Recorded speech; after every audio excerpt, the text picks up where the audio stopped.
नमस्कार. DR news आपलं सर्वांचं सहर्ष स्वागत. प्रतिनिधी राहुल गुरव. प्रणित मोरे, तुम्ही नाव ऐकलं असेल, त्याचे व्हिडिओ पण पाहिले असतील. आणि याच्यावर व्हिडिओ कधीच बनवायचा नव्हता, पण त्याचं कारण तुम्हाला सांगतो. तो आता प्रत्येक ठिकाणी पोस्ट करत आहे आणि तो सांगतोय प्रत्येकाला की इथून पुढे मी चांगले व्हिडिओ बनणार, हे माझी एवढी चूक पदरात घ्या, मला माफ करा, असं तो म्हणतोय. आणि वेगवेगळ्या ठिकाणी त्याचे पोस्टर टाकतोय तो. पण जेव्हा त्याचं अकाउंट पाहिलं, जेव्हा त्याचे व्हिडिओ पाहिले, मी खोटं सांगत नाही, त्याचा प्रत्येक व्हिडिओ अश्लील आहे. त्याच्यामध्ये तो काय बोलतो तो त्यालाही कळत नाही. मी थोडक्यात तुम्हाला सांगतो,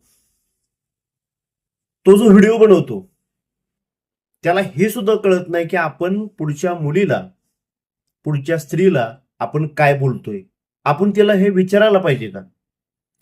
आणि तिला तो सांगतोय, त्या पुढच्या माणसाला, त्या मुलीला, त्या शो मध्ये आलेल्या प्रत्येकाला सांगतोय की हा व्हिडिओ फेसबुक, इंस्टाग्राम, वेगवेगळ्या प्लॅटफॉर्मवरती जाणार आहे, चालेल का? आणि तो शेअर देखील करतोय. त्याच्या एका शो मध्ये तुम्ही मध्यंतरी तो व्हिडिओ पाहिला असेल, 370 ची बिर्याणी. ती 370 ची बिर्याणी त्याला कितपत पडली, आणि जो माणूस त्या विषयावर बोलतो त्याला सुद्धा बिर्याणी कितीपत पडली हे संपूर्ण महाराष्ट्राला माहित आहे.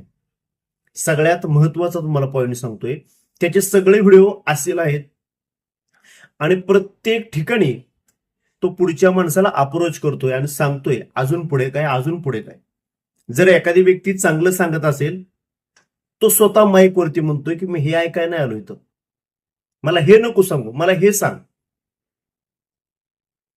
आणि त्या प्रत्येक माणसाचा तो बोललेला एन्जॉय करतोय आणि झालेले व्हिडिओ न एडिट करता तो पुढे शेअर करतोय. म्हणजे मला सांगायचं काय तुम्हाला सांगतोय. आता दुसरा एक व्हिडिओ पाहिला, त्याच्यामध्ये ती मुलगी उठते आणि तिचं नाव सांगते माधुरी. मग ह्यानं काय म्हणाय पाहिजे की माधुरी म्हणले की हा पुढे सांग, पुढे बोल म्हणाय पाहिजे. तो तिला डायरेक्ट विचारतोय माधुरी, हा मग चोली के पीछे क्या है?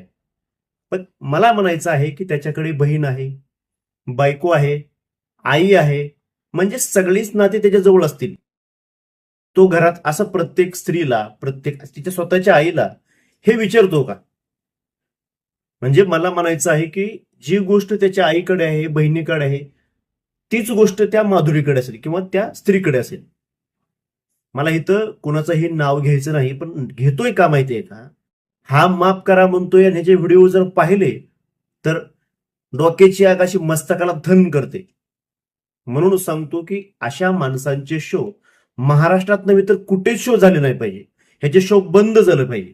कारण ह्याचा प्रत्येक व्हिडिओ जो कोणी पाहिल ना, त्याला सुद्धा लाज वाटेल. त्याचं पोस्टर टाकतो, त्याचे शो देखील टाकतो, तुम्हाला तुम्ही पहा, त्याच्या त्याच्या त्या चॅनलवरती जाऊन पहा की म्हणजे तुम्हाला कळेल का हा बाबा काय करतोय.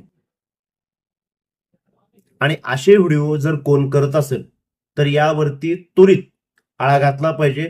असे शो झाले नाही पाहिजेत महाराष्ट्रामध्ये, जेणेकरून आपल्याच मुली असतील, आया बहिणी असतील, त्या शो मध्ये जातात आणि तिथेच आपल्याच आबरूची लक्तर विशीला टाकतात. हा व्हिडिओ तुम्हाला कसा वाटतोय यावर आपल्या प्रतिक्रिया नक्की कळवा आणि असे शो महाराष्ट्रामध्ये करू नका, ही माझी कळकळीची विनंती राहील. चला, धन्यवाद.